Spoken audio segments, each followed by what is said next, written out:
Good evening, everybody. Hello, and welcome to Iron Hill Brewery, right here, just across the street from Sandbox Studios, where we do Bell and the Birdmen, and we are pumped to be in Media PA. Not only is it, one more time. I'm sorry, buddy. We back here, Taylor? Hi, T. I forgot to hit record on the camera. Oh, my bad. Hey. There we go. Live audience looking. Hey, look at this. You're going to get the second take right now. 3, 2, 1. Hey, everybody, and welcome to Iron Hill Brewery right here in Media PA, which is just across the street from Sandbox Studios, where we like to record a show called Bell and the Birdmen. You might have heard of that, but isn't this such a better studio, a brewery? Behind us, an actual farmhouse ale in front of us. Some beautiful, I believe, Bolivian pretzels that they have sent us out here. I'm excited to be here. Bavarian? I don't know. Bolivia's South America, isn't it? Yeah, I don't know. Yeah. Is that right? Okay. Hey, maybe I'm not here to belittle the Bolivians. I would say I'm mostly wrong on these things, so we will get corrected on that. Geography and names. They're delicious nonetheless. I see some wonderful spice mustard. The cheese dip is always here. We've got the Philly favorite IPAs in front of us, mainly to tell you can come and grab these right now. And I know there's a couple of you coming up to Dining for the Stars, which is happening here as well, but Vince Quinn, we couldn't have picked a better Wednesday night. How are you, sir? No, this is absolutely amazing. And as we get going here, John. I just jinxed us. I drank before the cheers. I'm so sorry. It's criminal. You're off the show. Yeah, I mean, look, it's so nice to be in a place like this. Obviously, big reason why we're here. The Eagles Autism Foundation running a big event tonight, so they're going to be here. Swoop is going to be here. A bunch of cheerleaders. It's going to be a whole big. I saw a guy wearing like a giant top hat. Yes, and I filmed him. I had to. Okay, it's good. At John Barchard on the old Twitter.com. It's amazing. It's Yeah. a full suit and the whole top hat. It's like Eagles Monopoly guy. It was great. He was an experience for sure. So he's here. I've seen people in green wigs walking around. There's Eagles jerseys everywhere. Like it's just such a great vibe, and it's not just for the event, but it's because of the team too, and that's what makes it so much fun, man. The team's really good. Everybody I'm talking to in any capacity, they're all immediately like, "So Vince, the Birds, huh?" And I'm like, "Yeah, man. I mean, they're really crushing it right now." So to think that the team is playing this well on a night like this in a place like this, phenomenal.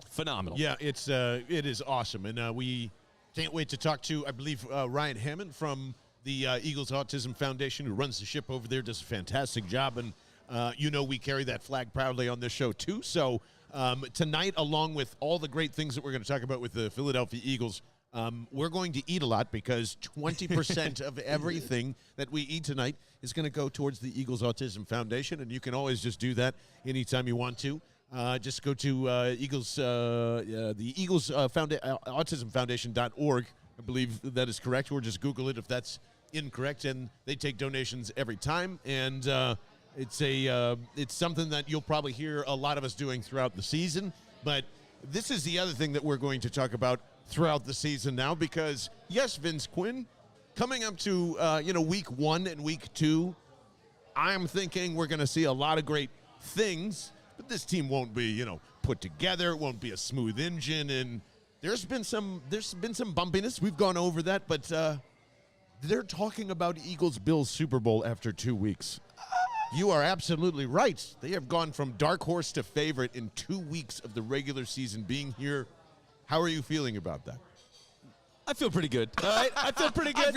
I feel pretty good. Amazing. Look, about it. It was funny because we talked about just before the season, we went through best case and worst case scenarios. The worst case, you could throw that out the window. I mean, week 1, they just totally obliterated that. I won't say that yet. I'm not worried about it anymore. As the guy who was worried all offseason of like, maybe this is overshadowed and whatever, they have figured it out. There's a lot of reasons for that, and we can get into it. But the worst case is fine. A.J. Brown is going to work in this offense, and Jalen, him and AJ have it going. So I just want to get it clear. You went from Super Bowl next year to, oh no, it's very possible it's happening this year. Well, I can dig up a tweet I had last year saying they would win the Super Bowl this year. I do remember you saying so that. So that did happen, and look, we look on track. Taylor now. doesn't believe you. Shoot or shoot. Yeah. That's okay, right. good. You can say it every year. Eventually, you'll be right. No, I'm a stickler, man. Come on, I'm a stickler. No, you are. You are very much a stickler. I look at what this team is doing right now, and really the biggest thing is coaching, right? You think about what the coaching staff has done. 'Cause you can have all the talent in the world, and if the coaching sucks, you're just not any good. CC Denver Broncos, who have a great quarterback, but it's not his fault. So, Okay, all right. Oh, I'm more on that later. yeah, we can get into that later. But the coaching stinks there. Here, the coaching's amazing right now for what they're doing, and especially for Jonathan Gannon, the change from week 1 to week 2. Yeah. Totally different guy.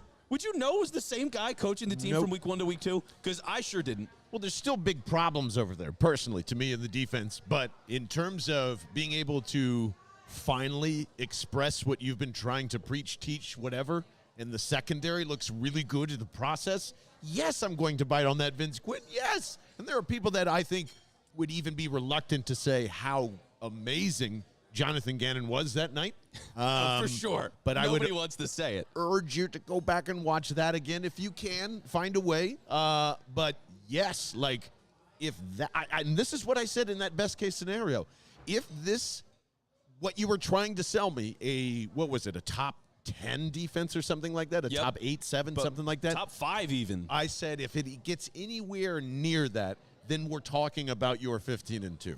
Because that's the difference here between there's no worries with me on what's going to happen with the offense. It's going to be distributed on day to day. I thought Jalen's interview and press conference kind of expressed that. Same with Sirianni as well. But I don't think it's crazy to jump into that pool at all. Why would you? Why? And there's so many people trying to halt that up, from Ed Kratz to Mike Sielski to like all these other people. Like, oh, let's slow down. We're only 2 weeks into the season. I'm going, all right.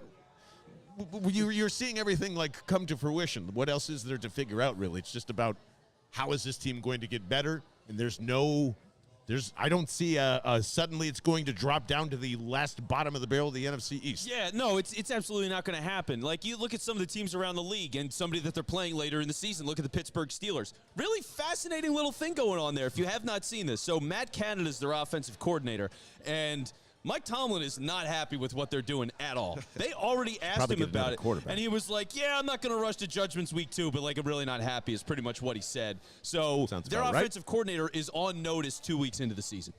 That's Pittsburgh we're talking about. That is the image of stability for 15, 30, you can say 30 years or so they've been stable. So that's where they're at right now. They're nervous. They're scared. Tennessee Titans, nervous, scared. Where are we? Should be. We feel great. The team is healthy all across the board. There was nobody on the injury report from the other night. I don't think there's anybody that got a major injury last night. Nope. So everything's moving in that regard. Coaching staff is doing their jobs. Like, what are you worrying about right now? Well, we go to the perfect barometer of the show. Taylor Cordatis. I just wanted to ask, is Derrick Henry done? Wow, really? So to be fair, I have not really watched that Monday night game. Yeah, the first step is not there. No kidding. It's not there. Yikes. And for an offense that's completely designed around him. I mean, without A.J. Brown anymore. I know. That's it. And let me tell you real quick. I've been listening in to what they've been saying in Tennessee. And it is hilarious to see all of the backpedaling and to see, like, it's still okay in the moment. And there clearly was some fault to A.J. Brown. You know what happened, Tennessee? Let me just tell you what happened. Because there was a lot of theories, and I want this to go to Buck and Tehran and everybody that's covering it down there. Here's what happened. Jalen Hurts realized he could get his best friend, and A.J. Brown postured and got his way out. He was never coming there. He was never going to sign a long-term extension, and I am so happy that, like, you just threw away one of the best – no. Like a top 3 wide receiver in the NFL. When he's rolling, yeah. When he's rolling, there's no doubt about it. And I think Jalen knows what he likes, and you can clearly tell now that how much A.J. Brown was holding up their passing game. Like, all of it. All of it. You can throw the Kyle Phillips, rookie sensation in my face all you want, and I will happily sit him down on my fantasy team and still he remains consistent. But they are freaking out, and they should be, especially if Taylor Cordatis is telling me that Derrick Henry is no longer working. So yeah, that's how much I think it does matter. A.J. Brown, from there to here, that's the type of impact. And to me, I think I am still astonished there. I am still cannot believe that A.J. Brown is a real wide receiver in the city of Philadelphia, pulling down catches left and right. Like, this guy, I don't think I hyped him up every single time, right? I said, what's the difference maker? A.J. Brown. I know it's a simple answer, but I'm still astonished what he can do. I was not ready for the impact that he had. And yes, you should be thinking Super Bowl contender. Who's not going to make it? The Tennessee Titans, that's easy. I'll tell you who else is not going to make it. The Bengals are not going to make the playoffs, maybe. And they're not. And you they're should, not going to. They rearranged their whole offensive line, and it has not worked. Jesse Bates wanted out of there, and like now here comes the implosion, and this is what bad teams do. You know, it's what lucky teams do. It's what lucky teams do. They were lucky last year. They were good. They were not. I mean, look at the AFC, man. Look at how good it was last year. Are you really going to tell me they were the class of the AFC? Not a chance.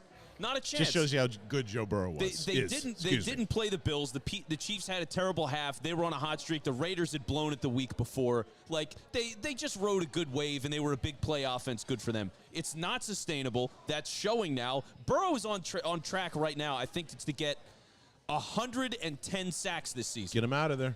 110. Get him out of there. Derek Carr set the record with like 75 is what I was reading. He's going to Palmer this thing. So what else has to happen for him to realize he needs to get rid of the ball? Because he's got some went in him with that. I think it's a coach other than Zach Taylor. That's my opinion. And that's like, that is going to be set up for a classic Cincinnati Bengals disaster.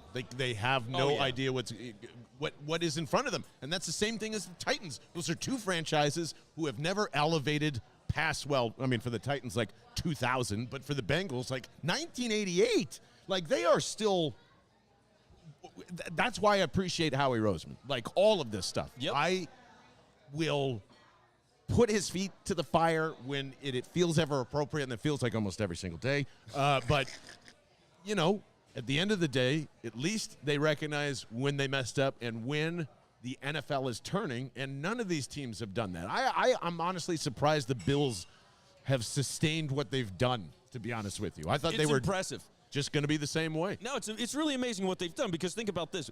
Brian Daboll, who is starting to build something respectable in New York. My New York Giants. That it looks like I don't think it's a quarterback and we're fucked. Yeah, I don't think it's an overly talented offense right now, but it is a well-coached offense. They look professional in what they're doing and running, so I'll give them that.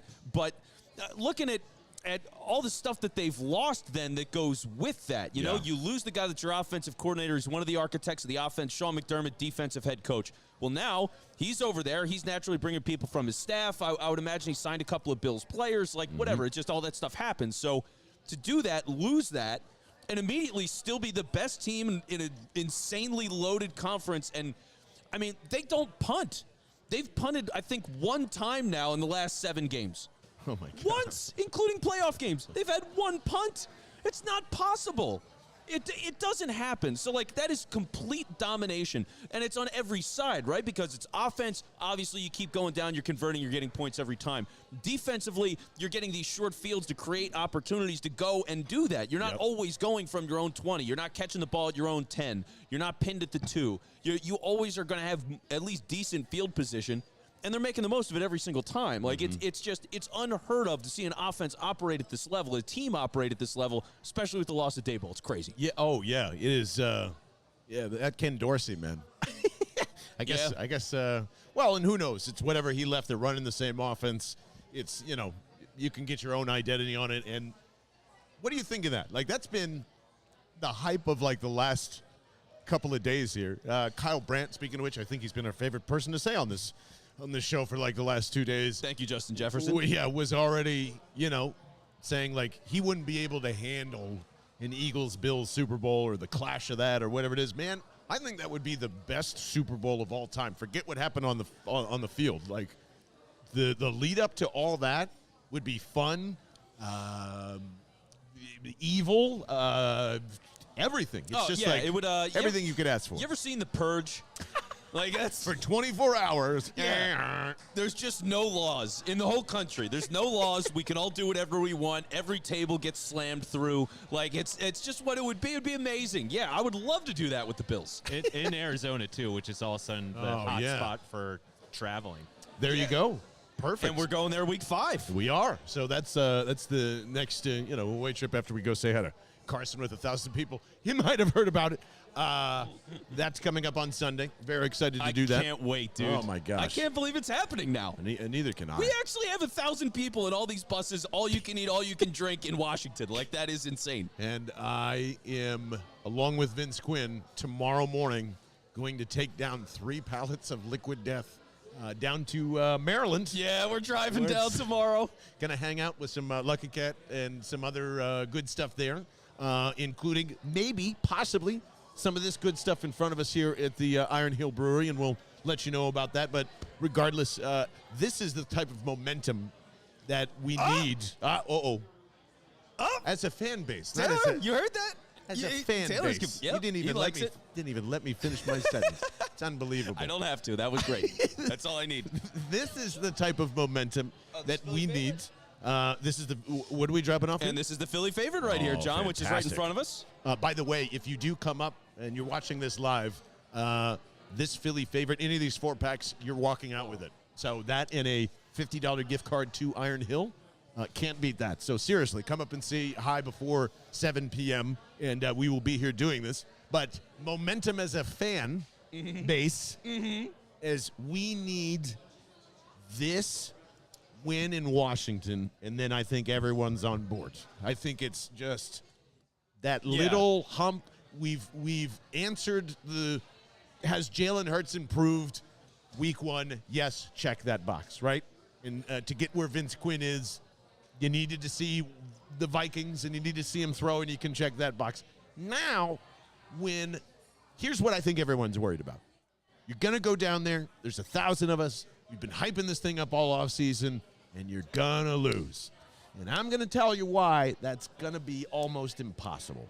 Okay.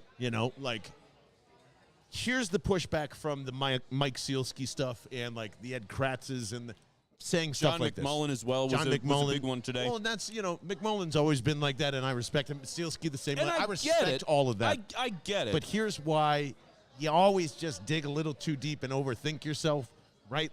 I get it. We've all been there to try and come up with stuff. Do you think that Jalen Hurts is going to lose this football game? No. That's all you need to know. Because I'll tell you what the real pent-up aggression is. It's that dude. That guy. I mean, think of all the favors that the Eagles veterans owe him, and think of all the favors that Jalen Hurts owes him. And think about why A.J. Brown was wearing this hat. And it starts week 3 for, let me just say, the balls dropping, because that's when you're going to hear the MVP conversation. That's when, this is the revenge tour. And I think I'm understanding that now. And he's gathering everybody up to drop their balls on everybody. And that was the arm crossing that we saw on Monday night. And that was just a little taste. If you give this kid 4 wins in a row or 5 wins in a row, or you're 4-1, this is going to ignite itself. The city is going to be the 54th person on the football team. Then you can't stop it. Then it feels like that year that I will never bring up ever again from this point forward, because I just think it's a bad thing to do. Yeah. But that's what I think is we're heading towards in terms of all this. And then the Bills-Eagles thing won't feel that crazy next week. Yeah, it's not crazy to me already. I mean, we talk about records, and I can easily see 15-2. I can easily see 15-2 with this the team easily now. part gives me anxiety when you say it like that. I'm like, what? I'm not betting on it, back but a little bit. I can. It's so much easier to imagine a universe where it's possible. You know what I mean? That's what I'm saying. I can really see it happening. It just makes so much more sense by the day. And we'll be talking about the schedule later, so we'll get into all that. Yes. But yeah, looking at this team and the Jalen Hurts stuff and the MVP stuff, that's already starting to happen. That's already a conversation happening right here, right now, 2 weeks into the season. Mm-hmm. For where everything is with the league and what he's done so far with this team, he deserves it. He should absolutely be in the MVP conversation. Why not? I didn't think I'd be saying that. But he's nailing throws left and right. They've built the right offense, and that's where all this comes together, right? You can be as talented as you want to be as an offense, but if the coaching doesn't actually make the most of the talent, it doesn't matter. It just doesn't matter. But they've found a way to get Jalen Hurts, use his ability to make people cue in on him, doing all the RPOs and play action, doing some bootleg things, letting him run when he's got the opportunity, not telling him to just stay in the pocket, which people want to do in the wrong. So they're building all that stuff. You get the A.J. Brown compliment. They're distributing the ball. You're getting pick plays, slants. You're just getting everything right now. Like, the only thing that you're not seeing a lot of, and they don't need to do it yet, it's the deep ball. Like, if you're going to be critical, they've thrown, 2, 3 deep balls so far in 3 games, or 2 games. Right. That's it. Yeah. So you have deep ball to A.J., you have the deep ball to Quez. They both hit, by the way. So he's 2 for 2 on deep balls for the season. Well, that's great. And it is great, and I think maybe it's just your tone. You correct me if I'm wrong, but it sounds as if you don't feel it's a part of their offense yet, right? I don't think it's essential. I think it's one of those things that they build into. Like we talked about during the game, during the live stream. It's like you're going to do all these other things. Those are the main parts of your offense. That's how you're going to sustain drives. This isn't like the Bengals before. Right. Big play offense. We're going to get 60 yards at a time, and that's how we're going to go and score all these points. It's we're going to get 12 yards here. We're going to get 15 yards here. We're going to get 17 yards here. We're going to keep everything moving. And as we do that, that's going to give us the opportunity to take a deep shot when we need to do it. And Jalen can hit those. Like, the nice thing when you're watching Washington and seeing Wentz again and seeing Jalen Hurts, the biggest difference is Wentz has throws, and Kirk Cousins did this too. He has throws that make you just go, what the hell is he doing? Like, who was that to? Right. Jalen never does that. A couple of those. Well, and here's why. And I said this on the post-game show, and I still agree with it. But did you catch any of the press conference today? No, I didn't. So you guys tell me if you heard the same thing. Feel free to text us, 215-509-5833. Leave us a comment down below if you're watching on YouTube live here. But I feel as though there's this thing about Jalen Hurts where he's not comfortable with the deep ball, and that's still in the back of our heads, right? But for the first 2 weeks, I got to honestly say, thank you so much. The Lions said, okay, we're going to blitz you and put pressure on you because we don't think you can throw. And what did he do? He just said, I'm just going to do what they're, I'm going to give what they're taking us, and I'm just going to use my legs for this game, and I'm still going to hit a deep ball to AJ because they screwed up. Great. This game, they were never allowing you to throw a deep ball, which is what the Vikings were doing. They were leaving that middle section in because just like you and probably other people, they're like, well, he struggles in the middle of the field, so this will be easy. And then we just won't allow him to use his legs, and no problem, right? And, doesn't make any big mistakes, throws 31 times, is moving, is hustling, right? 26 of 31, too. And I hear Jimmy Kempski, and I apologize if I'm hearing something and implying something wrong, but along the lines of his questions were, typically you're not just going to throw a deep ball and hope and pray or kind of something along those lines. So I apologize if I screw that up. But it's almost as if we want to say Jalen is reluctant to throw the deep ball, and I don't think he is at all. I think he's just a super smart football player and is seeing the field, and his response to that question was, I just go out there and play football. And that's the difference between a Carson Wentz who's just like, YOLO, and Jalen in control of his amazing talents. And that's what we're seeing after 2 weeks. And I think that's phenomenal. The deep ball, the big shots, that big play offense that we're kind of waiting for is there. Defenses don't know what to do to Jalen, so they're just trying to cut everything out, and he keeps going, F that. Here I am. Well, and the league's been moving to this way where they're trying to prevent all this stuff over the top anyway. That's just what a lot of defenses are doing these days. So you don't have to force that. He is comfortable doing it as well because he did it all the time at the beginning of last year, and I absolutely hated it. But he is comfortable enough to do it.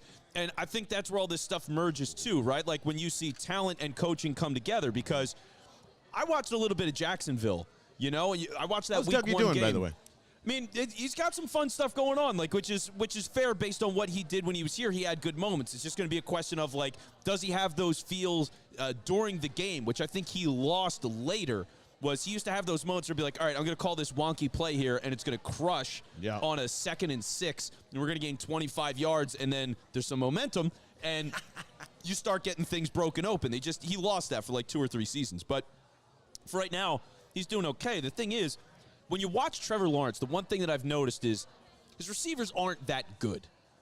It's Christian Kirk, Zay Jones, Marvin Jones, who was probably in his 30s at this point. Like, it's not that great. So he's forcing the ball in down the field because he has to. Like, double coverage, occasionally triple coverage. He's making decent throws, all things considered, because the precision of Trevor Lawrence is ridiculous. But he's forcing the throws. Like, Jalen doesn't have to do that. And that's not what it's supposed to be. You're supposed to have all these different reads and layering of the routes and all that kind of stuff and play sequencing, calling this and then calling that with the idea of you are going to create that space. You are going to give him options. And if option 1 isn't open, option 2 should be. Like, that's where it's working right now, and that's the beautiful thing. You want to see the ball quicker out of his hand. That happened a lot last week. You want to see him just high completion percentage on the short, easy stuff. He's got that now, 26 to 31. Like, everything is – this is what it's supposed to look like for a guy like him. And that's the beauty of it. You don't throw deep just to throw deep. Right. You know, I feel like a lot of quarterbacks, they feel this sense, and like I will admit that Russell Wilson is guilty of this. It feels like sometimes especially I feel like, in the first 2 weeks of the season. Well, yeah, they feel like they're not playing quarterback if they're not making that wow play. Right. You know, so Wentz is like that, Russ is like that. You just see it. But the whole job is to score points. That's all you're trying to do. You just want to score points. What does an efficient offense look like? How can you be a part of that? What is the best way to do it? And Jalen knows his role. The coaches understand that. Everything's running perfectly. And Vince, you and I talked about this leading up to the season, too. Like, you know, a lot of things were changing for the Chiefs because Tyreek Hill is now in Miami. You're seeing, by the way, speaking of wide receiver switching, you're seeing the impact on Tua and that down there, too. So same thing here with A.J. Brown. But when the Eagles are looking at this and trading for A.J. Brown, and they're kind of, you know, molding their philosophy to what Nick Sirianni is trying to put in, and they're still figuring out what works best. Like, they are taking advantage of exactly every defense that is trying to stop the deep ball, which is let's funnel everything through the middle because no one wants to be there. Some people will make mistakes. When we do, we're going to take advantage of those. And the same thing with what we've described the Eagles' offense for the last couple of weeks. Boom, there's Quez Watkins because somebody screwed up. Boom, we don't believe in Jalen Hurts' arm, so we're going to leave A.J. Brown one-on-one. Like, it's and it just switches. So, like, everyone that freaked out from last week about where's Devontae's targets, they're here this week. And guess what? It's spread out a little more and on and on and on. So it is literally Jalen Hurts and through the eyes of Nick Sirianni, Shane Steichen, and all the rest. But it is sitting here and going, I understand the offense. I know what I can and can't do right now. And the fact that he says, it's all fodder, but I still love that he says it. Yeah. I never put a ceiling on myself. And nor should you as the fan base shouldn't do the same thing either. Who knows? If this is the most unique quarterback that has ever played in the NFL, great. Fantastic. That's a great thing to hope for, honestly, if he can do that. But for the meantime, you've been saying this for a long time. He doesn't need to be that spectacular gunslinger that everybody like fawns over, the old Doug Peterson's fawn over. You just got to do your thing and let your playmakers do and get better at quarterback so you can be that pinpoint know your eventually. Role. Right. Know your role. That's all it is. Brody. Popular one, or something that I saw, which may not be exactly popular, but I thought it was a really good take. I think this was an old friend of ours, Jack Fritz. So I believe it was him anyway. He compared Jalen Hurts to Alex Smith. And I was like, Jalen's a better athlete. So that's the big difference to me. But Alex Smith was a good starter for a long time in the league. Once he had solid coaching, what he did with Andy Reid, I mean, AFC championship games and all that kind of stuff, like, guy had a pretty darn good career. Problem is, he's not an elite athlete, and they ultimately decided to move on. But He did that. That was by the time he was 35 or 36. So can Jalen Hurts be a slightly better version of Alex Smith? And how good is that? It's good enough. With all the talent like this, it's good enough. Trust me, I'm guilty of it too. I think we use that quarterback way too much when we are trying to decide, like, when someone plays really smart football. There is no way in hell he is anything like Alex Smith, in my opinion. Really? Nothing like it, because he's, for the exact opposite reasons that made Alex Smith great. He knew that he didn't have a big arm. He knew he couldn't really get it deep down the ball, and he never really trusted himself in whatever offense that, like, they were kind of throwing at him. So, like, he had a really tough time in San Francisco. Like, he went through a lot of different stages to figure out what works best in the NFL. And for him, it was to be ultimately very conservative, get the ball out as quick as you can, But just like Jimmy G, like to me, those two guys are similar in QB. For sure. For sure. Jalen Hurts sees way more than I think we give him credit for. Like, he does see it. It's just the ability to react to the experience part of it isn't there yet. So there's still up and downs to go with Jalen Hurts, but I don't think he's anywhere near an Alex Smith because he doesn't have the same mentality at all, in my opinion. And I might be wrong, but like I don't think he's that conservative. Yeah, I think when it comes to all the intangibles, I would take Jalen over Alex Smith for sure. I mean, his leadership is just through the roof. The guys don't just like him, they adore him. So that's a big thing. But, yeah, I think the style of play, it's that similar thing. Like, if Alex Smith in his prime was playing in this offense, what does he look like? I think it looks kind of similar. It's just Jalen's a better runner. So okay. I think it's in that same ballpark. It's good ball control. It's keeping things moving. It's knowing when to use your legs and just being a mature quarterback. I think Jalen, for as much as he's got growing to do, he is mature. You know what I mean? Like, he just plays in the Lions game, there were a couple of times where he's running to the sideline. He's going to get hit. Yeah. I mean, he's going to lose a couple of yards. What does he do? He's just kind of like, he just like chucks it to the sideline. It's a really smart play. Right. Because you're saving like 7 yards. Yeah. You know, that's big time stuff. That's veteran stuff. He's doing that. This is year 3 and year 2 as a starter. So he's got the right mentality. It's just everything else around him needs to be the certain way. I think it's there right now, and that's why, as we're talking about, this team is a Super Bowl front runner. Jalen Hurts is an MVP candidate right now. Like, all that stuff lines up because that's where it is. It's all there. And I don't think Alex Smith would have ever sniffed or has come close to sniffing an MVP conversation.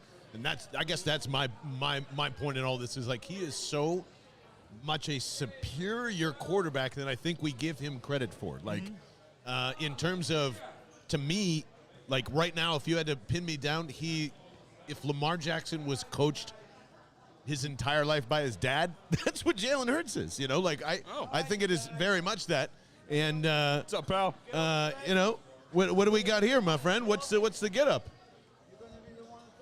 We're doing it right now. We're on live. Yeah. You're excited for the Birds Super Bowl? The girls. Oh, yeah. Okay, all right. I'm going to get the autographs, I hope. Yeah, the cheerleaders are here. You want to get some? Okay, we're looking for some cheerleader autographs. What do you want them to sign? What do you want the cheerleaders to sign?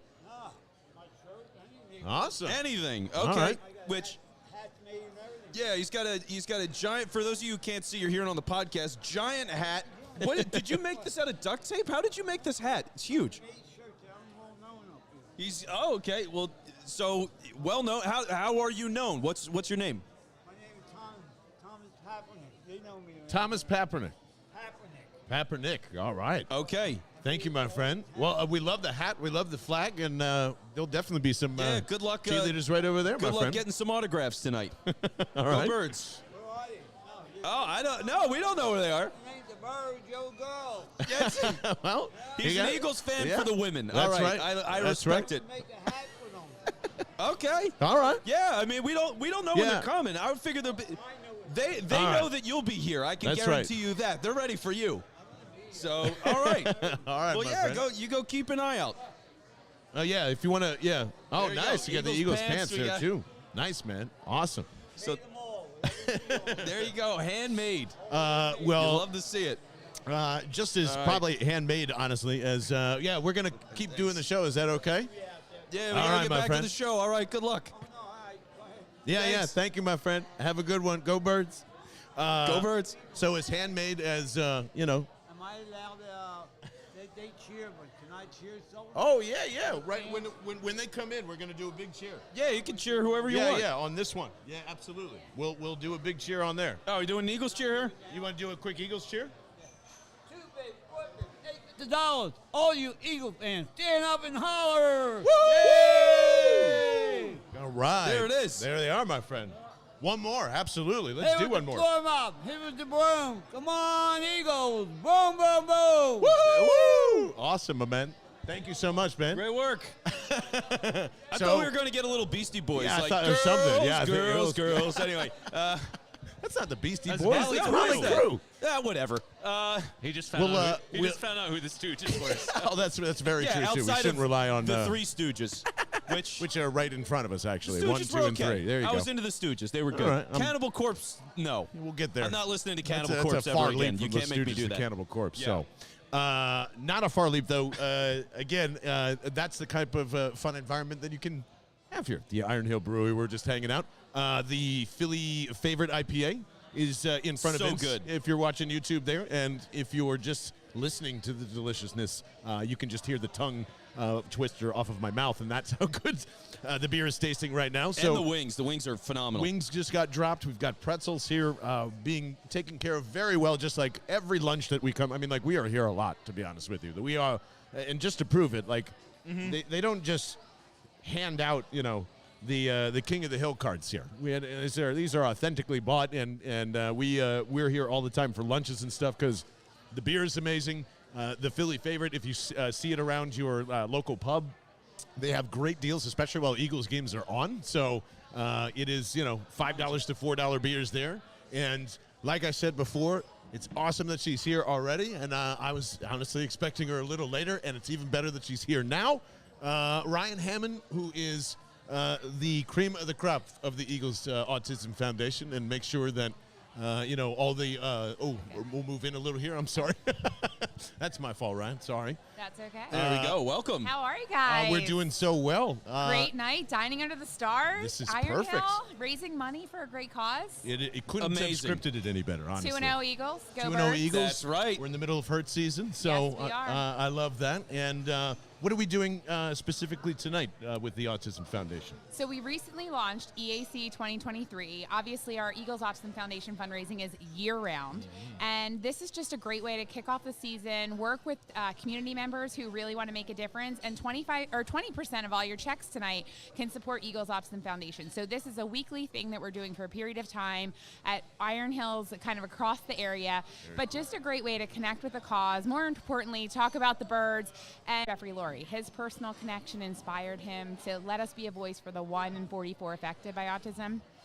So that's really the work that we're doing, is we're making sure that we're meeting families where they need us. We're working with awesome partners, so we're in a position to really, just be in, like, the cheerleaders will be here, Swoop will be here. It's really about celebrating the passion for this city and taking our fan base and really making sure that together we transform lives. And you guys definitely do that, and there's evidence of it, and that's why, like, you guys' message is always, to action. It's never about just, hey, this is great, we're raising awareness. It's, and just like you were saying, how many people are affected in the community. And tell us a little bit about the action part. And are there, along with the new launch, are there any new partners joining us? Are there anything that is old partners that have been doing some phenomenal things for the foundation? Yeah, so we started in 2018. It was kind of magical, right? We just had the Super Bowl, and it was a time where people wanted that meaningful connection with the team. So it really just gave us wind in our sails to get this launch. Since then, we raised over $16 million. Amazing. Woo! So that's amazing. like what's been announced, and we actually award every single dollar through a whole scientific review process. So every year we have institutions apply with letters of intent. We select them. We actually recruit scientists from across the world to help us evaluate the projects, and then they're endorsed for funding, and they're in a 2-year investment, $400,000 for research, $25,000 grants for community grants. We funded 56 projects already since we started, and everything can be tracked. If you participated in EAC or donated in 2018, we can tell you which projects you funded, what the progress report looks like, what the outcomes are, and it's really changing philanthropy and the field. And I think, you take something like autism. People thought it was going to be really difficult because not everyone loves to talk about it, and we're really giving that positive connection, and that's why we say awareness to action. There's so many people connected to individuals with autism today. It's just, how can you not? Whether it's in your family or your friends or your children's classmates, and knowing that they need support, and the fact that we can, put it in our end zone, and you're playing Madden and you're seeing Eagles Autism Foundation, you know how important it is that organization. And I think what's awesome is we've been able to have people who are personally connected, either work in the field, they're educators, they're physicians, they're behaviorists, or they're just passionate Eagles fans who want to do what the team is doing and get behind it. So it's just been incredible to see the impact that we've been able to create. And I think a lot of it goes to, when it starts with Jeffrey, and then you have Coach on board, and Howie is a huge supporter. And then, they're bringing me to team meetings to talk to the guys about, when we met, we had the draft picks, they come in and they do like a rotation of meeting with folks around the organization. And I get it, I'm like, okay, I know you think you're here to play football, but I'm going to tell you here you're here to change lives. And I mean, that it starts like the day of their orientation. And we really embrace having the entire organization involved, business, football, everyone gets behind it. And I mean, huge shout out to, you look at Jason Kelsey, what he's been able to do. I mean, you talk about someone who puts something on their back. I mean, doing his own fundraising, engaging the locker room, being a voice. His whole family's involved. His wife, Travis came out and did a fundraiser with us in Seattle City, New Jersey. We were there for that. Awesome. Yeah, there we go, right? Travis is in town. He already promised he'll be back next year. But that's really what it's about. It's also like letting the guys know that they can leverage their celebrity for this cause to raise money. And we just had Radiothon 2 weeks ago. I mean, you look at axe throwing, right? Jordan Mailata, Cam Jurgens, Landon, and, they're calling in WIP promoting it. And not only that, we got $18,000 to do 3-versus-3 axe throwing with these guys. Wow. So, I mean, that's really what it's become, is that it's not just us trying to find out ways to raise money. It's for us to use the team in a way that creates these experiences that are once in a lifetime and motivates fans to get involved and know that they're supporting a good cause. So we really tapped into every opportunity the organization has for not only fan engagement, but for fundraising. That's amazing. And, Vince and I are always saying that player engagement really does, it's outstanding, right? Yeah, it means everything, because the simple nature is people love the team. I mean, all the personalities on the team, they're all just great people. They're people you want to root for on any level. So to see all of those people working with this cause, seeing all the money that's coming through, it's just so easy. This is all new to me. I've learned a lot about autism through John and now through the Autism Foundation, and understanding all of the challenges and how complicated it is and how hard it is for parents, and seeing the work that you're doing. I mean, it's mind-blowing, and I'm so appreciative of everything. It's incredible. Well, how inspiring is it for you to see it as a parent, right? You not only see your hometown team supporting it, but you see Jalen Hurts posting on his own social media, I participate in the Eagles Autism Challenge, I've been committed to this community, and sharing their connections. And I think social media and that platform, and like I said, the engagement with our team has been incredible, because we launched a new program with our 50-50. So the 50-50 at Eagles Game Day, if you're there, buy a ticket. It all goes to support Eagles Autism Foundation. So we launched a new program because we went from going cash to cashless, and we saw the difference in transactions. So we launched a pin program. So every game will unveil 4 buttons that'll be collectible, and every $25 ticket that you buy, you'll be able to collect a pin. So we did a BG and Hertz pin, and then we did a Go Birds and a game pin, and we have social doing videos of Jalen's locker, and there's a pin, and then we have BG putting it on his social media. So just the extension of not only Eagles Autism Foundation, Philadelphia Eagles kind of proper, but also our players that are then putting it on their social media, embracing our message, and most importantly, connecting with the families who feel like they're in their corner. It's just it's something that when we started, we could never imagine where we've gotten to so far. A lot of credit to you, and I don't think you say that out loud enough. So well, thank you. It's pretty amazing. I give all the credit to Jeffrey. I mean, the squad's pretty great. Everybody that's there is fantastic, and can't tell you the player impact really is just so awesome the way you describe that, because it's just it is all inclusive when you put it that way. It feels that way, and that's what I think your message is too. And it's outstanding. And the other great part about the foundation is you strictly stick to the foundation side, and the Eagles do the Eagles stuff, and it all kind of works in between. But I am going to put you on the spot. We are feeling it here, and I don't know if you know this, Ryan, but we are taking 1,000 people with us to FedEx Field on Sunday. So we got 20 buses. We're all geeked up. Is this team going to the Super Bowl? Because we think it is. I mean, I hope so. And the more success on the field, it really correlates to the more dollars that we raise, because people want to be connected. So, as far as my standpoint of running the foundation, I mean, I'm praying for every win. I'm cheering my heart out. I'm thanking the players. I was in the cafeteria yesterday, and I was like, hey, Coach, great job. Thanks. It's like the 50-50 was up to almost $150,000. They're feeling it. Yeah, and I mean, that's just like the level of enthusiasm that we have. So, yeah, and you kind of mentioned inclusion earlier. One of the coolest things, we obviously have the sensory room at Lincoln Financial Field. That's great.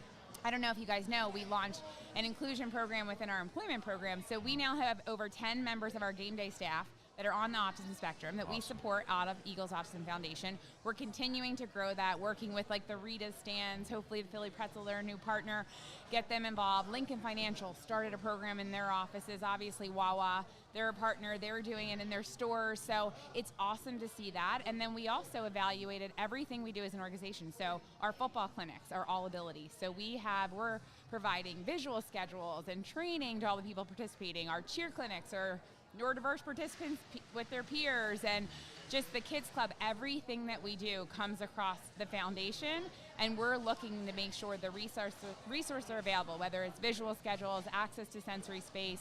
And it's been really cool to see. Like in the beginning, I felt like I was like raising my hand and be like, oh, can we take a look at what you're doing so we can help? And now people are coming to us at the start and the inception of the idea, and we're making sure that from the jump, like if you look at the Eagles app on game day, there's a whole section with visual schedules, social stories, where to get a sensory bag, how to get to the sensory room, the staffing piece. You want to interview for a job and that face-to-face you need accommodations. We're able to help you. So it's been awesome to create employment opportunities, engagement opportunities for families, and to know that at any level of the organization, there's an opportunity for your child, your adult, your family member to be included. Yeah, that's really impactful. And one of the people, just because I know them pretty well now, that Popcorn for the People is one of those businesses that I know you guys help. So it's just great to see, that strive towards like 100% autism employment and wherever you guys can help and put your energy into. And we just appreciate you being here. So yeah, well, Popcorn for the People. So that's a funny. Oh yeah, please. TikTok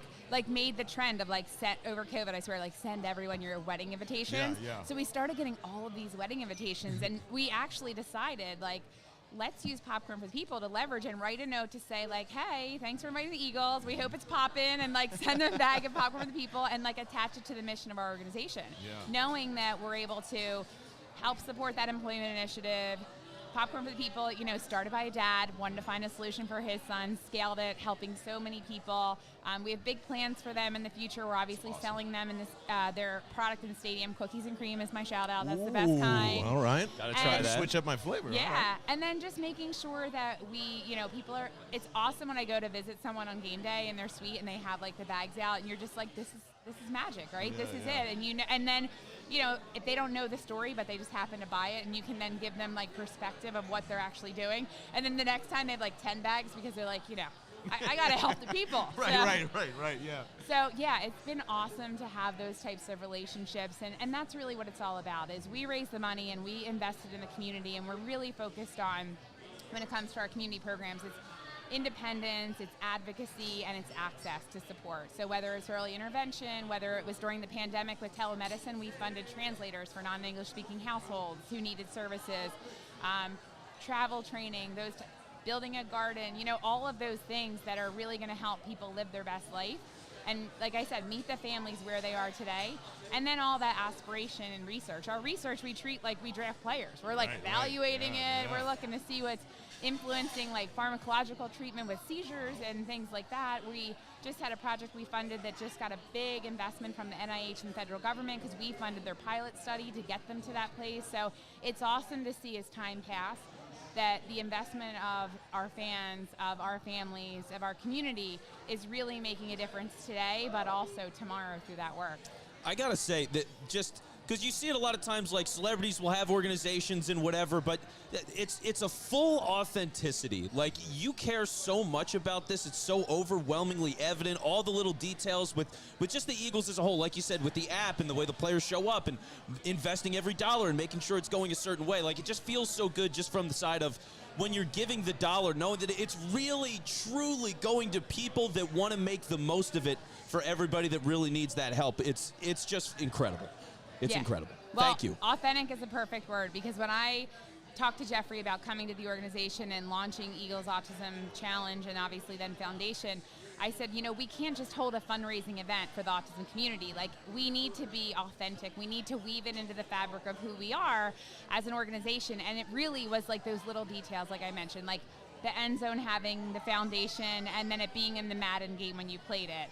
Our sensory room, with the Lego wall mimicking the new word mark that we have on the field, really just tying everything we do, making sure if you were signing up for our kids club, there was opportunities for access and, we could cultivate those relationships as well. And, even just seeing Swoop in our headphones. Like, I had a family, right? They're like, you should really sell headphones, because the reason why I was able to get my, 16-year-old son to wear them when he needs them is because I showed him the picture of Swoop wearing his. Oh, it's a great idea. So it's all of those really little details that we've been able to take on as an organization that, like, change someone's life in some way. And the amount of stories that, people come to me with is just so inspiring. And it makes me really proud of our organization, our team. But like I said, I think Jeffrey kind of laid the groundwork, right? His first priority is a Super Bowl.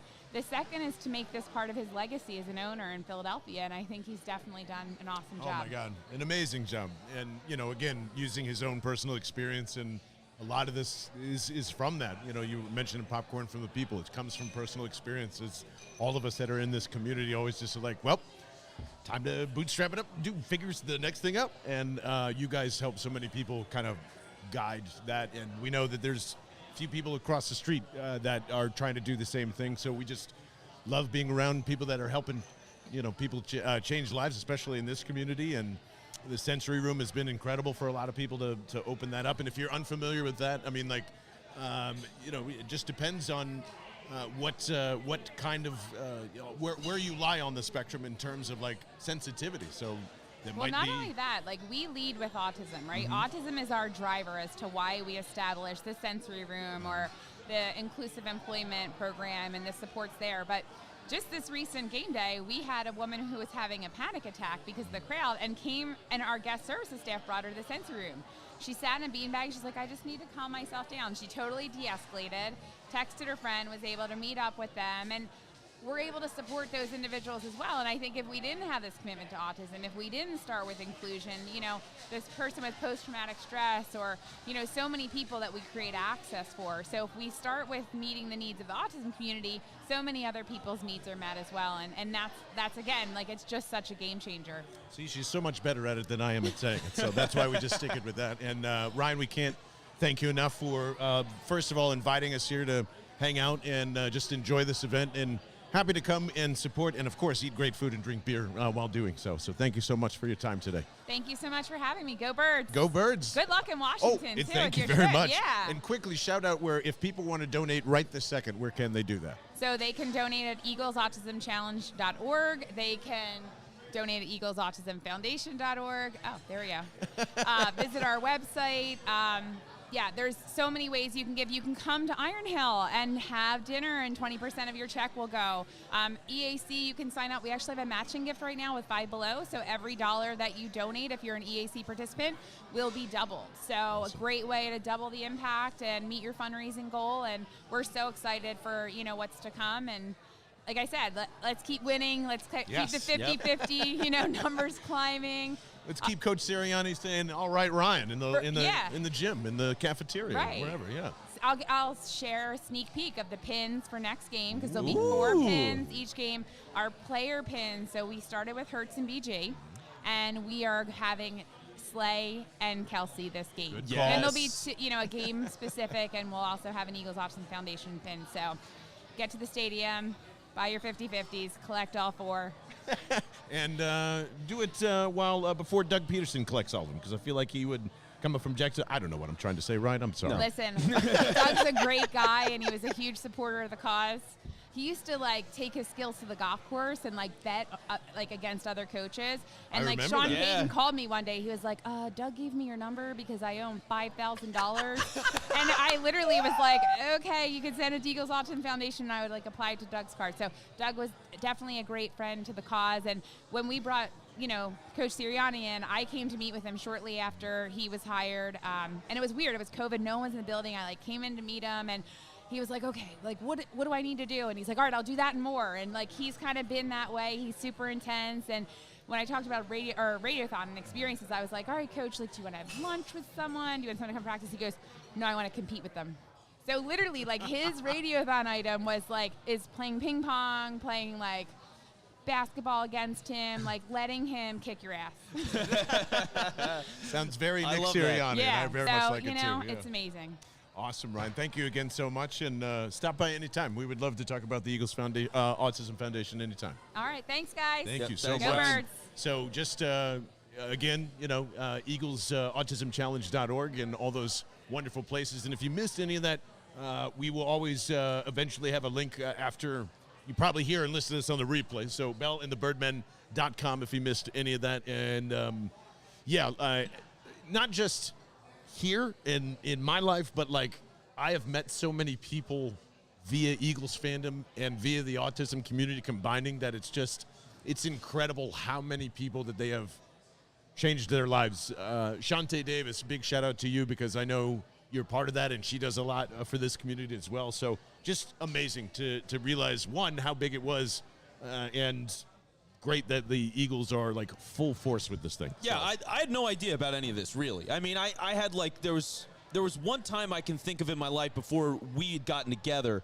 where I had seen somebody with autism and interacted with them and kind of had a light understanding of what it was. And the more that I've learned about it, I mean, there's so many complications of it, because on one, you see the incredible gifts that people with autism have and the incredible things that they accomplish, and it's just all the complications that go around it when it comes to parenting and just day-to-day little things in terms of the sensitivity to different things. So you learn all of that and you just go, wow, I didn't realize how hard this was. It was presented in such a simple, tight package. Yep.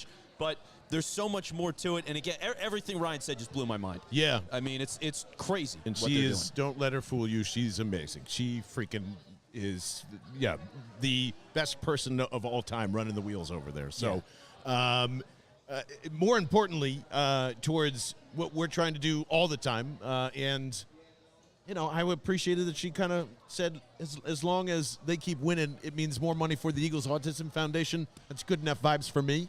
Well, and let me say this, Yes. too, because what we have on our website, by the way, if you go to bellandthebirdmen.com and you go to the bottom of our page right there, we have a donation button. And what we do with those donations is 50% of every single dollar that you donate will go to the Eagles Autism Foundation. So if you want to go to bellandthebirdmen.com, go to the bottom, donate whatever you can. Again, we will send 50% of that to the Eagles Autism Foundation. And right now, like Ryan just said, you can double your dollar. Exactly. So if you do that right now, you will double your donation by sending it today.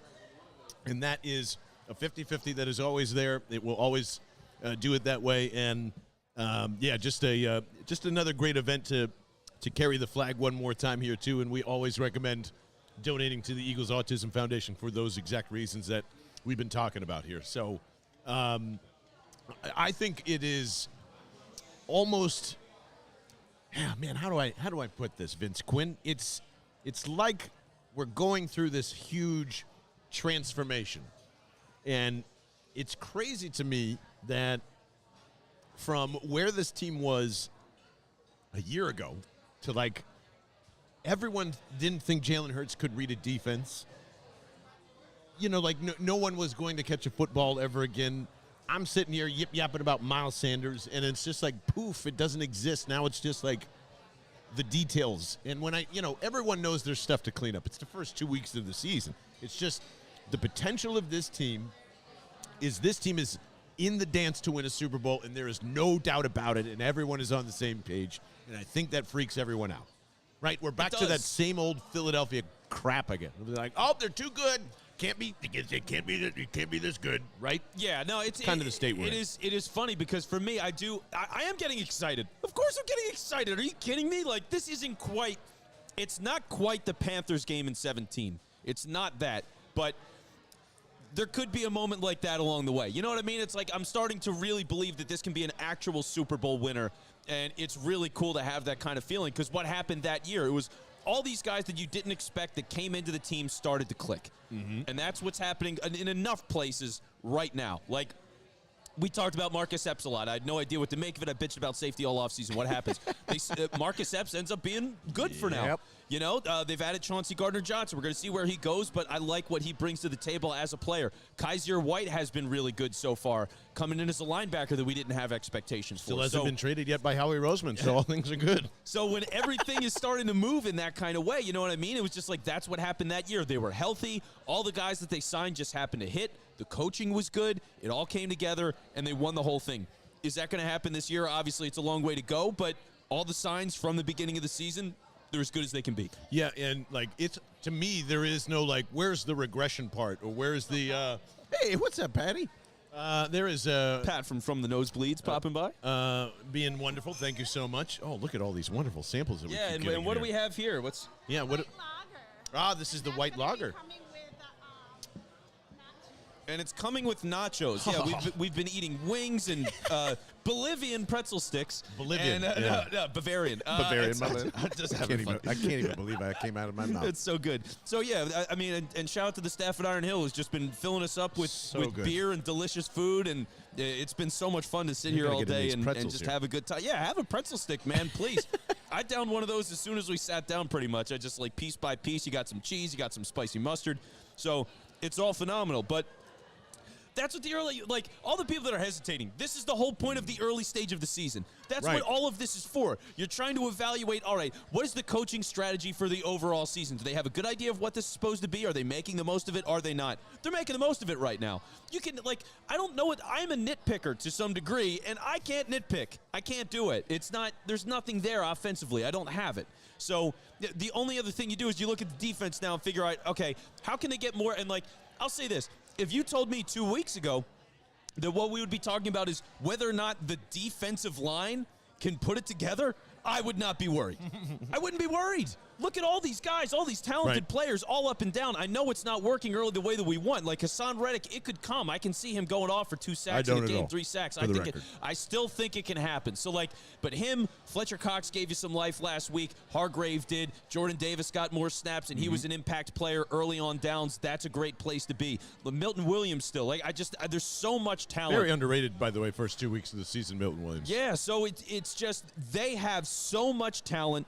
A lot, like 85% of this team is working right now at a very high level, and you really can't ask for more. Well, and is there something to, and I'll bring it back up again because it's the Sealski article.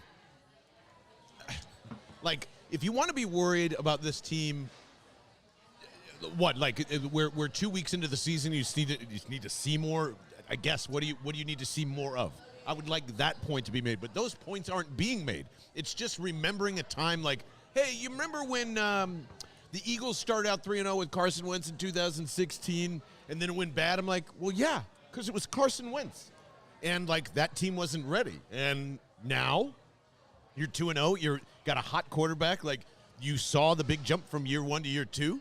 Yes, and the difference between Carson Wentz and Jalen Hurts, like, in the ceiling is ego. Plain and simple. That's it. He's the gunslinger. Here's the smart kid. Smart kid's going to keep winning. Smart kid's going to keep developing. Smart kid's going to stay in the film room and keep continuing to get better. Keep preaching the same things in the locker room and keep saying, hey, you know, even this one this week where it looked like it and he still let up and he's like, yeah, but let's go have some fucking fun right now. Like, yes. Yes, that is exactly what everyone should be doing. Like, yes, there's things to clean up, but ooh, and that's not going to stop. Like, if they keep continuing to game plan and Jalen keeps being smart, there is no road other than the NFC Championship game. Yeah. Unless you choke hardcore in the divisional round or whatever it is. Like, Dallas is falling apart exactly like we thought they would. The Giants are 2-0. We know why they're 2-0. Like, I don't know. And everybody in the NFC is exactly how you described this offseason. So, yeah, What are you worried about? You're lined up, and it's funny, too. I hate the 2016 comparison. It's an awful the worst comparison. one. Brand new coaching staff, year 1, first year for your rookie quarterback. They weren't as talented. This team is way more talented than the 16 team. It's not close. Yeah, So- remember, DGB doesn't exist here. Yeah, like it's just Jordan Matthews. Yeah. We were talking about that was like was that run number 3 for Jordan Matthews? I mean, seriously, like what are we talking about? It's just such a joke. Yeah, like, it should be, hey, the this squad's doing so well, and Dallas Goedert's barely been used. Hey, Devontae Smith finally got into the game plan yesterday, and outside of that, everything else has barely been used. Miles Sanders in the running game is barely being used. How is that like not everyone going, oh my God, they're not relying on the run game at all? And by the way, with all that balance, they are the number 2 rushing offense in football right now. Yeah, because they're number 2. They're scoring points and they're closing out in the end. That's it. And even Nick Sirianni said today they pulled off the gas. So there you go. His fault. Now we know. Wasn't Jalen, wasn't everybody else like, hey, let's just cruise here and not make a mistake. Never fucking do that again. We move on, and now it'll be 31-7 the next time around or whatever it is. Like, this isn't a team that's just going to go, nope, let's not prepare anymore, and we're just going to go high five and whatever. You want to know why that 2016 team didn't stick? Because Carson Wentz didn't learn fast enough. So, like, it's another, I hate the comparison all around. I hate just like, hey, remember when that thing happened? Yeah, it was with a different coaching staff. We realized there are a bunch of D-holes. I don't know what a D-hole is, but we're going to define that at some point. Well, I know what it is, but I don't think it's the time for now. I'm eating, John. Yeah, but, I'm sorry. Like you look at what that is. So that comparison stinks. You just look at who they are, what's going on with them right now, who are they playing against in the league. Like, I don't know when you want to get in the schedule. We can do that soon, but We can definitely do that. all right, yeah. I mean, it's all relative to the moment. And here's more or less like we've been circling around this, and I thought Taylor Cradatis brought up a fantastic question. If you flip Hurts and Burrow, what happens? Like, I know what happens with Burrow. He's going to be amazing. He's going to go win a Super Bowl. But if you put Hurts in Cincinnati right now, what do you think would be happening? I think he struggles a lot. I really do. I mean, because you're I asking think him. he plays better than Joe Burrow. He's got to That's my run a take. lot. Just as described. There's the headphones right there. It's amazing. Looking Swoop's sharp. here. He's going to be here until 7, along with the Eagles cheerleaders.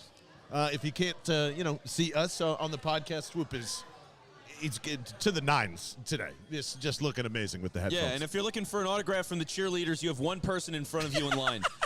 So He's taking over the room. Yeah, he is. There you go. Swoop is taking over the room. It's He hard not comes to. in, and he is the superstar, as he should be. Just like, I think Hurts would look like a superstar in Cincinnati. See, even given the offensive line, I think he'd look okay. I think his legs would help them float a little bit more. That's what I mean. I think he would prop them up a little bit, but I don't think he saves them. Because if you're asking him to throw deep all the time with that team, you're playing a really aggressive offense. I just don't think that's where he is. Yeah, I still think they're 0-2. I'm just saying I think he Yeah. plays better.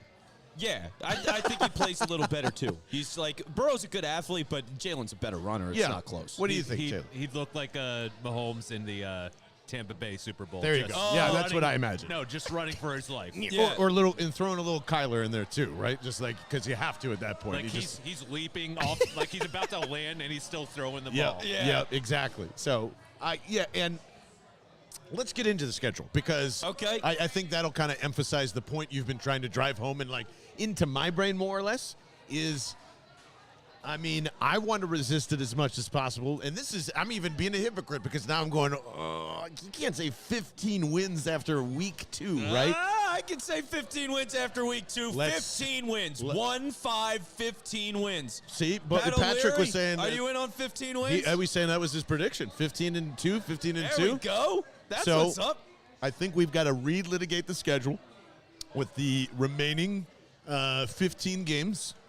All right. And let's just see where the juice is here because I forget what I had for lunch today, so I don't even remember what's after Arizona. Right. To be well, honest you're with you. eating wings and pretzels right. and a Philly favorite right now. Thank you. All from Iron Hill. So, all right, let's go to this week, Washington. Yeah, Win. I mean that's a win, and we're gonna hang out with Allison and make Jello shots on Friday, and we're gonna get into why That's gonna it's be such great. a win. But yes, Yeah. All right. So that's a win. Jacksonville, win, Arizona. loss, You're a criminal. Dallas. great time, but a loss. Dallas without Dak. Win, Okay. Pittsburgh Steelers. win, Texans. win, Commanders again. win. How many do we have to? Sorry, I'm losing track. A lot. We have one loss. Let's count it that way. Eagles, Colts.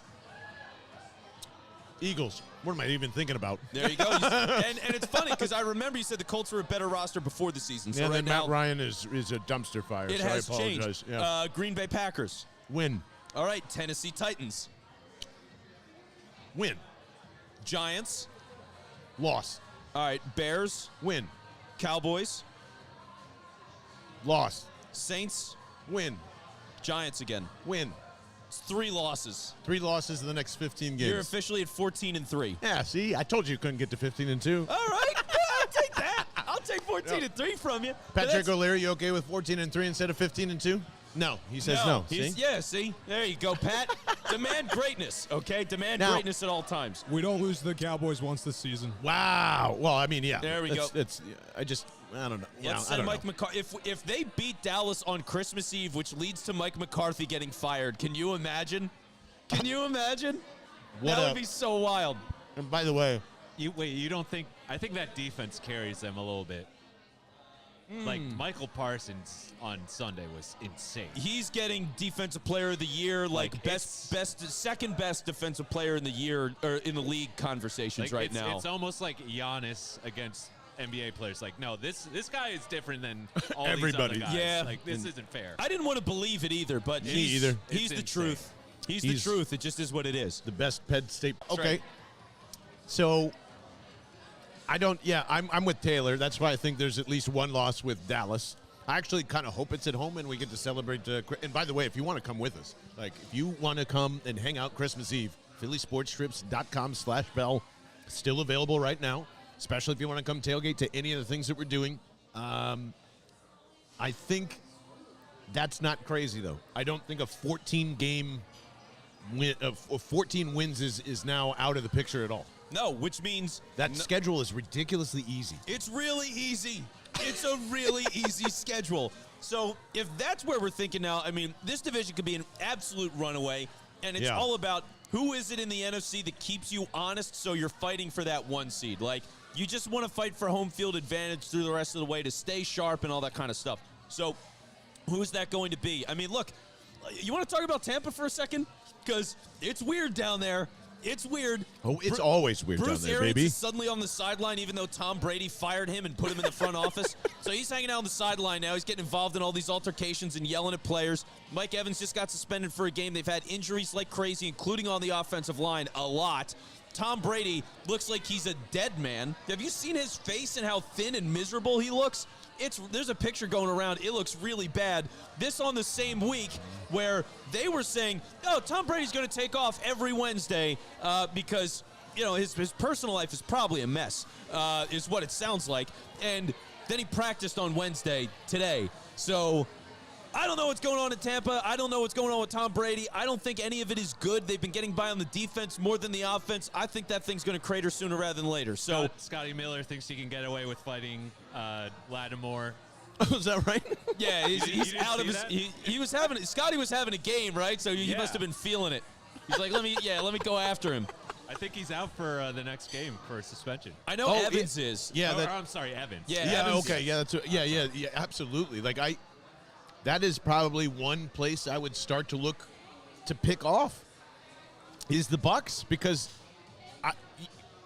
Tom Brady in this thing is not going to work because of what happened with the Dolphins, and I think everyone's just using the wife excuse, and it's probably happening too. Do you think Tom Brady cares? Tom Brady doesn't care. I Tom think Brady if he's doesn't care. if he's getting divorced, I think he cares about that. I think that's one of the few things that can actually affect him. I no affect him absolutely, yes. But like, regardless, I just feel like most of these teams that were built really well last year. We've already mentioned a few of them. The Bengals are one of them. The Titans are another one. The Bucks are crumbling, it looks like, in the opening season, and that is fantastic news because Vince Quinn, I want to relitigate this. Okay. It's pass rusher season, baby.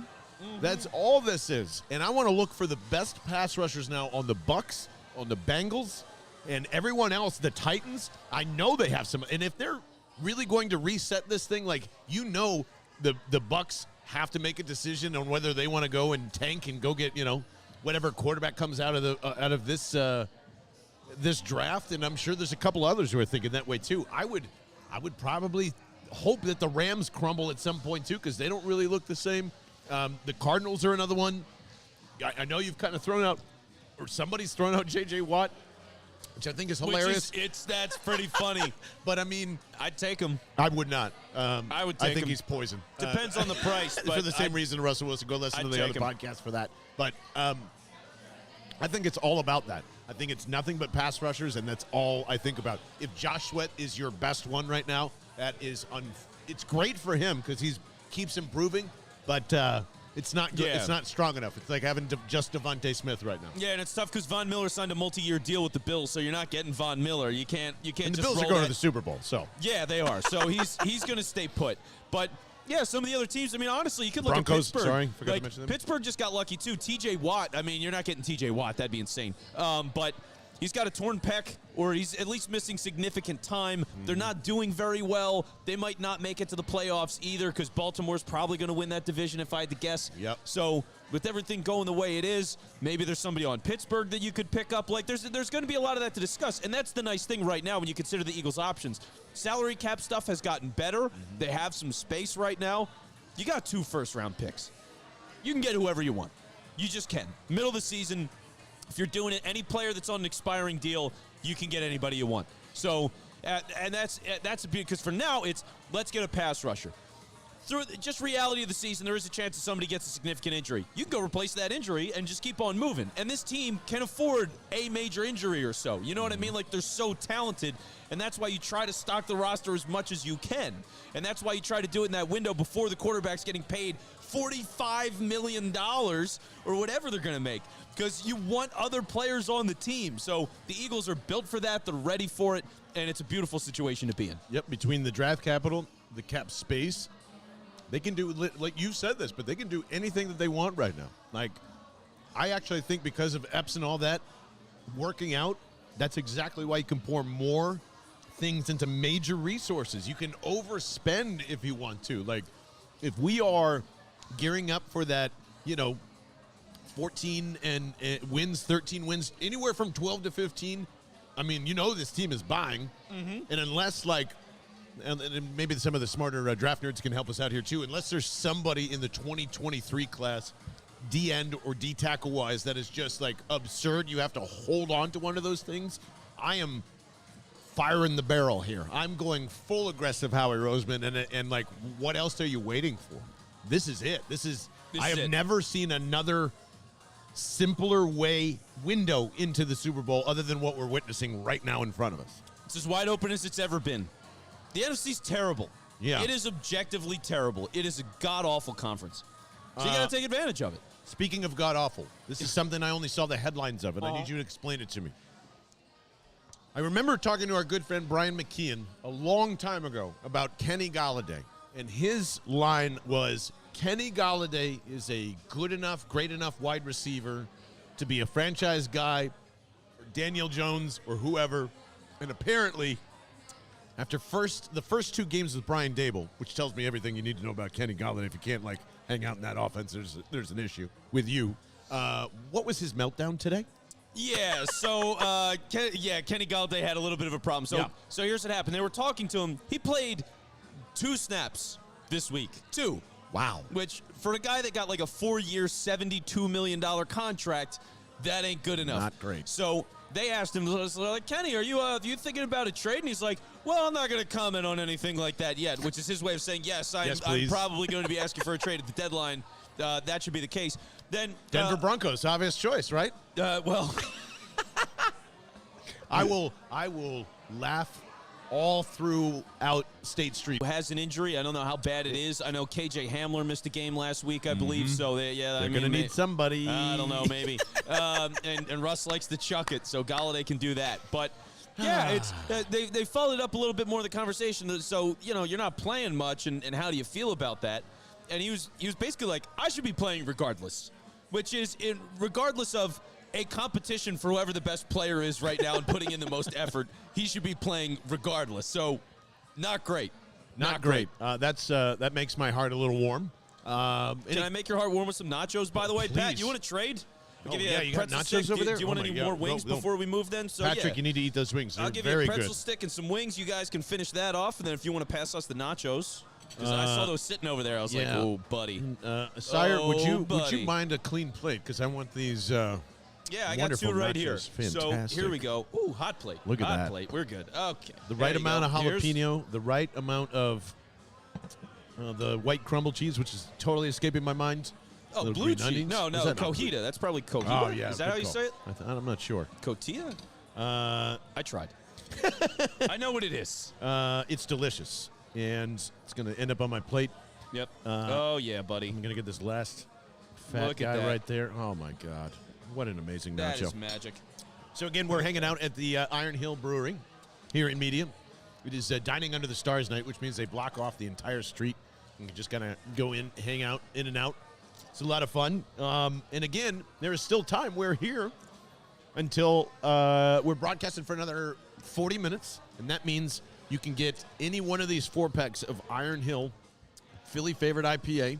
And if you're wondering, like, John, I'm not an IPA drinker, guess what? Neither really am I. And these things are all-day drinkers. These are Unbelievably good. unreal. Unbelievably good. We're sitting here drinking all the samplers as well, but 4 of these bad boys will be with you. And by the way, if you are watching this right now or watching on the replay, listening to on the podcast, let's do this. The first 2 people that text us at 215-509-5833, give me the beer with an exclamation point. Yes, exclamation Has to- point. I'm going to be a mandatory. huge stickler for the exclamation point. Caps is up to you, but exclamation point. We will send you a $50 gift card to Iron Hill Brewery, which you can purchase for to go for dining in or wherever.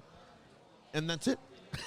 The best gift card that we could possibly give is you can experience all this stuff and go call us liars if you if you think we're wrong. But you might this be is thinking awesome. like, oh, well, you're in media. I'm not by media. They have like 17 locations in the 20, area. 20, I Yeah, think. there's so many locations around the Philadelphia area. So Center City, yeah. all around I mean, Delco. they even mentioned like North Carolina. So you know what? Yes. If you're watching in North Carolina and you've got an Iron Hill close enough, text it. I believe- 215-509-5833. What was it? Get me the beer with an exclamation point. Give me the beer. Give me the beer with an exclamation Point and a $50 gift card to you will be sent wherever you need it. Yeah, Greensboro, North Carolina, I believe. So if Awesome. you're down there, shout out. And maybe we should do a remote from Greensboro, North Carolina, and see if there's any I would Eagles love to, fans I down want there. to do remotes from everywhere. My long-term goal with this is I want to do a remote from Australia one day. Heck, yeah, Nanks, hook well, us up, one brother. week. I want because it's supposed to be the Eagles like country. So I would love to go out and just meet an Australian Eagles fan group and say what's up and like just enjoy Australia. I would love to see that. Plus, would really love to get behind Aussie rules football. So if there's like a football for football swap, Yo, and we can, I believe, don't Australian they have rules football is amazing. don't they have an Eagles team in Australian rules I believe football? there is a team. I think they're a black and white color scheme. I'd have to double check that, but Man, maybe we just have to do Eagles. As long as that's cool with Nanks, who is our official Australian ambassador since he's coming out here for the Cowboys game on the on that Sunday night, which is blanking in my memory. See, I can't remember Oh anything. yeah, in October. In October, right? Yeah, I think it's like October 24th. Yeah. somewhere in that range. So if you know anything about Aussie rules football, get in our Discord and maybe we can do some. So yeah, I mean, like Jordan Mailata's got to know a little bit about that, right? Oh, Even though he's a rugby player. He knows, yeah, he's got to know enough about that. I figure he played at some point. Because that game is crazy, man. Australian It's rules awesome. football, it's a big oval field, and you can kick the ball from all these different distances for different points, but you can also touch it in the end zone. They lift each other up like rugby. It's crazy, man. I mean, It's unreal. The momentum is out of control on that game. They scored like 1 billion points. What do you think, by the way, is what's the move for Dallas Goedert? Is it still screen and yak, and like that's going to be his best asset in this offense?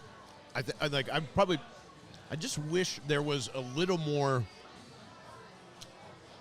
of him in the middle. But at the moment I say that, I go, well, let's just sign A.J. Brown for. No, you know? it's happening though. Like he's not getting his catches right now in the middle of the field, but he's getting them on the sideline with space.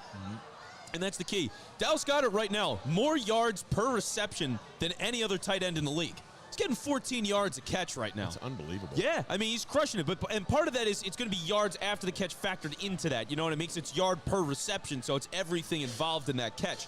But that's what he's doing right now. And thinking about the Eagles' offense and why we were talking about like being so excited about it earlier and the coaching and all the things that go into it, this is a yak team. Mm-hmm.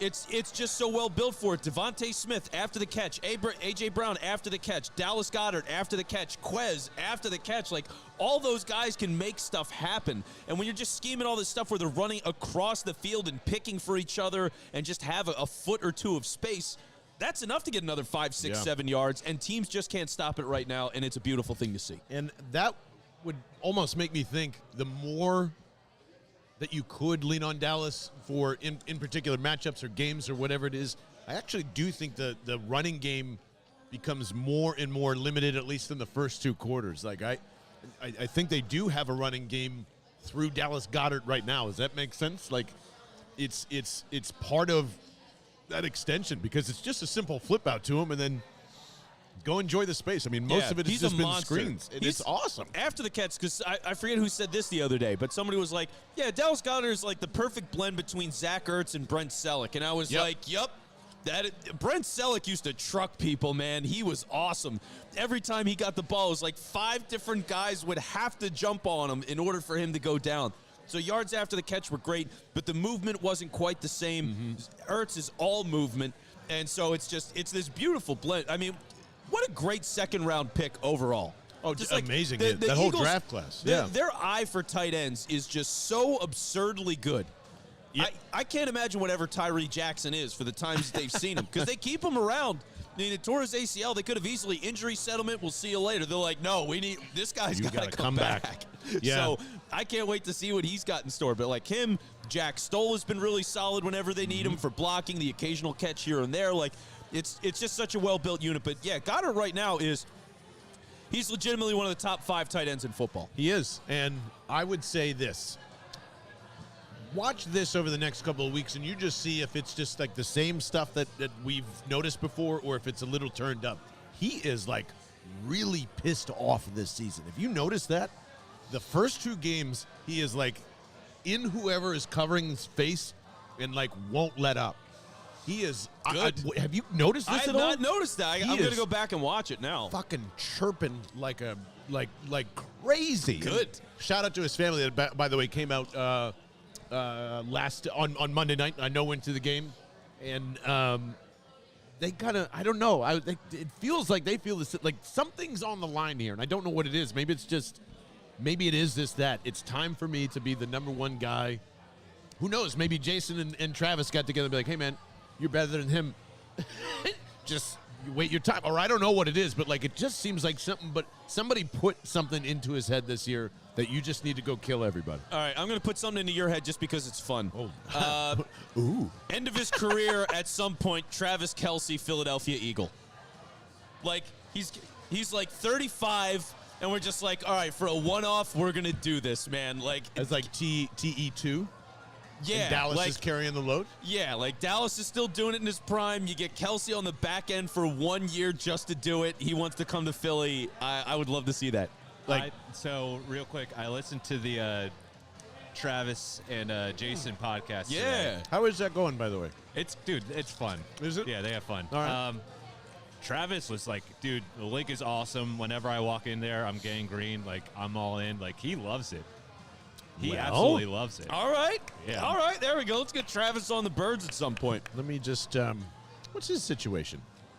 I would figure he's got another 2 or 3 years left on his deal. That's but it's going to be the last big deal he ever signs based on his age. I mean, he's got to be like 32. I think you might put the right thing into my head here. Because, like, how cool would that be if Jason retires and then the very next year is like, well, I don't want to, maybe I'll put something in your head. Okay. Maybe he wants to do this, but would, for whatever reason, didn't want to take the limelight away from what Jason has built his entire career, and Travis has established himself on his own in Kansas City, and that isn't that. But Jason's going away next year, and then another Kelce brother comes in to keep that flag going, to start that podcast, to keep that. I think Travis Kelce. Here's what we've learned today: Travis Kelce's coming to the Eagles next year. He's his contract's till 25.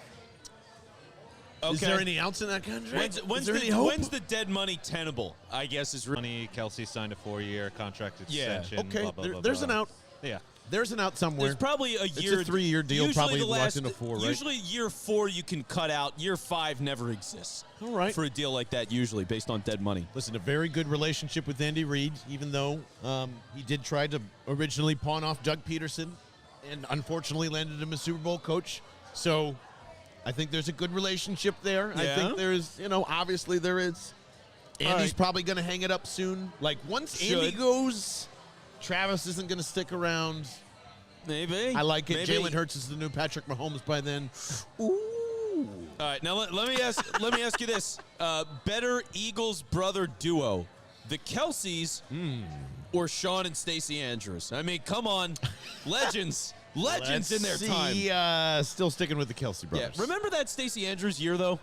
Do you remember that? Wild. That was Very wild year. There was excitement to it, but I remember all the reports I was reading. They're like, yeah, this guy. I mean, he's a decent age. He wasn't like that old, and he was a really good tackle. But also, his knee is basically spaghetti, and it was like, oh, okay, well, this is good. And his back doesn't work. You're like, all right, well. Yeah, and it was just like, man. Then what? And then that was basically the end of Sean Andrews as well, because everything that he was going through mentally, it was just it just didn't work. But that whole thing completely just collapsed in on itself. But at first, it was like, oh, the Andrews wall. It's Sean and Stacey next to each other on the right side or whatever. And that just didn't happen at all. I mean, I know it's hard because, it's hard to make it in the NFL, but, do brothers never typically play on the same team?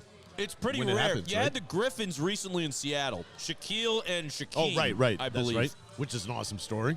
I mean, that guy, to get into the NFL with one hand. To He be got into the incredible NFL. at it. I know. He got into the NFL with one hand. He was a monster at UCF. Yeah, he a was monster. I loved his highlight tapes. It was, brother teams. That'd be fun. But, It's a Just lot of too cousins. good. A lot I feel of like cousins. the NFL is full of cousins. yes. Right? It's way more cousins than. I'm just, the possibilities are really endless. When the team is playing this good, you're 2-0. He can't really knock us off of a pedestal at all. What are we supposed to do?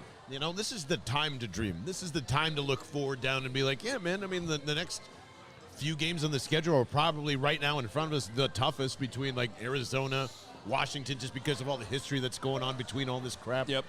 And that fraud Carson Wentz, smiling, saying he learned a lot from his time in Philadelphia. He could have been a better person, a better leader, or whatever the hell he's trying to sell you next. Probably some snake oil or, pineapple coconut water or whatever the heck. I don't know why I keep wiping my hands.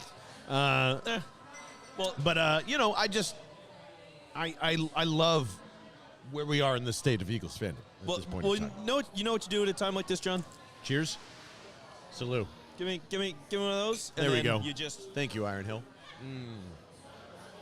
It's great to be 2-0. It's the summer's coming to an end, but the fun will not, as we're going to be hanging out here until, again, 7 o'clock if you're watching on the live stream.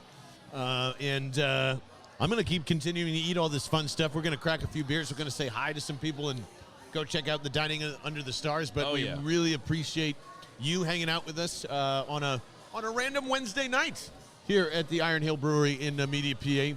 And again, oh my goodness, look at this. They are so fast, buddy. We already have a winner. We already have a winner. There we go. Let's go. Let me just pull this back up here because our text line went away there for a second. So congratulations to Kevin Kelly, who just texted in right now. Give me the beer twice with the emphasis, and we appreciate that you sent it twice. You only get one card, though. You only get one card. You were technically the first 2 entries, but you're really just the first entry, so you get one card. But thank you. This is why Kevin's awesome. He's watching the live stream, and he is one. So unfortunately, for everybody that's watching on the replay and the podcast, we are down to 1 gift card, and we'll cut it off right there. I won't take it anymore until we post. So, Vince Quinn, any final words before we go hang out with Swoop and eat as much food as possible, because all of it will go to help the Eagles Autism Foundation. I have a giant loaded nacho in my hands. It looks amazing. They've been showering us with beer and delicious food. It has been amazing. Thank you to everybody at Iron Hill Brewery. Thank you to the people at the Eagles Autism Foundation, especially Ryan Hammond. This has been so much fun. It's been so much fun, and we still have Washington on Sunday. I can't believe that we're going to Washington with 1,000 people. It's going to be the greatest thing ever. Oh, my God. It's going to be, woo! So good. Next So time good. you see us and hear us, well, actually, the next time you see us and hear us, we'll be in a U-Haul truck going down That's right. to Washington, carrying Liquid Death, and so there'll be some obvious bonus content coming. But the next time you will see us and hear us for real, is at our good friend Allison Crawley's house. She's going to make Jell-O shots for said trip, and about 600 of them. So we've got that. We're bringing barbecue. It's going to be amazing, and we can't wait to show it all to you. So we're going to be in that crap hole of a stadium watching Carson Wentz end his career, because that's what I think is going to happen. Thank you again to Taylor Cradatis for all of the setup. I mean, look at this. We win. Speaking of transformations, the cameras from what we were using last year to this year is very Jalen Hurts-like. So this is some Super Bowl quality stuff here, and we appreciate Taylor so much. You have no idea. For Vince Quinn, I am John Barchard, live from Iron Hill Brewery. Kevin, go enjoy the beer. We'll see you later. Okay, bye.